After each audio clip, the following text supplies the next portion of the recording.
Silver coins produced in Britain during the First World War were among the last to be struck in sterling silver, an alloy made of 92.5% silver.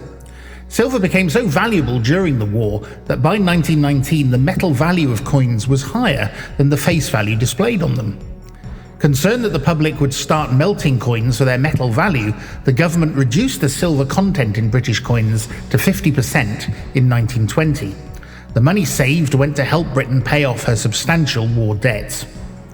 Here are 5 facts you might not know about the last British circulating coins to be struck in sterling silver: the threepence, sixpence, shilling, florin and half crown. Number 1. The threepence design is still struck today.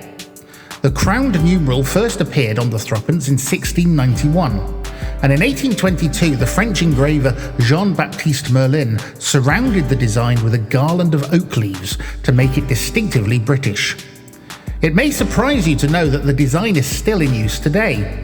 It is struck every year on Maundy money, which the monarch presents to deserving recipients at the annual Royal Maundy service. Unlike coins produced for circulation, the Royal Mint continues to strike the special Maundy penny, twopence, thruppence and fourpence in sterling silver.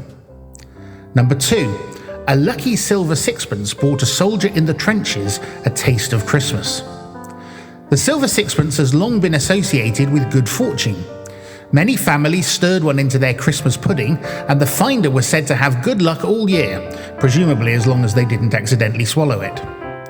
During the war, a campaign was launched to give 3 million British soldiers a piece of Christmas pudding in the trenches.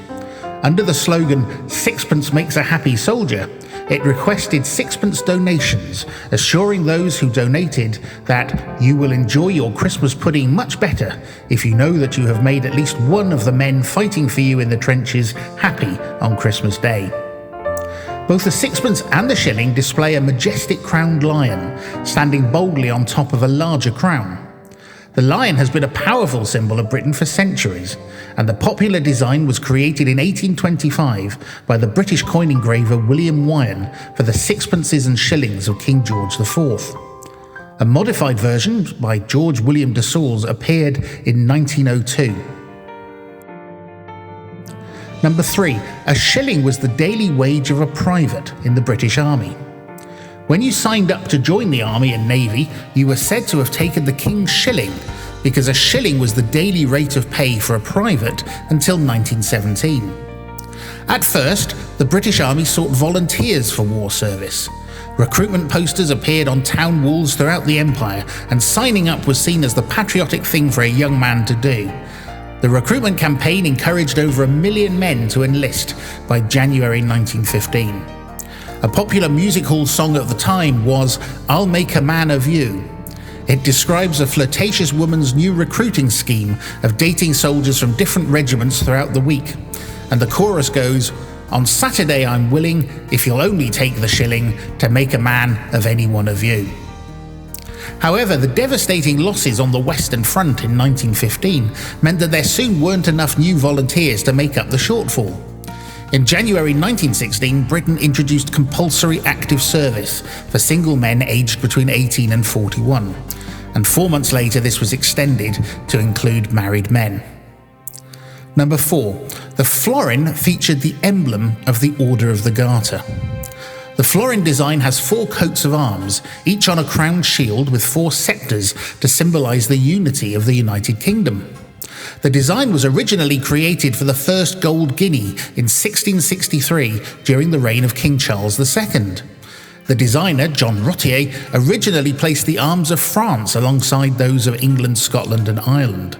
However, after Britain abandoned her claim to the French throne in 1800, this was discreetly removed. The design was further modified by de Saules in 1902 to include the Garter Star, the emblem of the Order of the Garter, at its centre. King Edward III founded the order in 1348, when England fought France in what became known as the 100 Years' War. Nearly 5 centuries later, British soldiers were once again fighting for their lives on French battlefields, but this time they fought alongside French soldiers against a common enemy, and they were fighting to keep the land French. Number 5. No one knows the meaning of the French inscription that appears on the half-crown. It is the motto of the Order of the Garter, founded by King Edward III in 1348. The only trouble is, no one knows today what the phrase means. According to one 16th century chronicle, the king celebrated the capture of the French town of Calais with a lavish ball. As he danced with his beautiful daughter-in-law Joan of Kent, her garter slipped down to her ankle, much to her embarrassment. As people began to point and laugh, the king quickly picked up the garter to spare her blushes and put it around his own legs, saying, "Honi soit mali pense." This can be translated as, "Shame on him who thinks evil of it." Sadly, the story doesn't explain why the king decided to name his highest order of chivalry after his daughter-in-law's lingerie. Neither does it solve the mystery of the cryptic motto, the meaning of which has also been lost in the mists of time. It was more likely intended as an admonishment to those who had criticised the king's claim to the throne of France. But whatever the original intention, the motto still appears on the royal coat of arms today, meaning that it can be found on the cover of every British passport.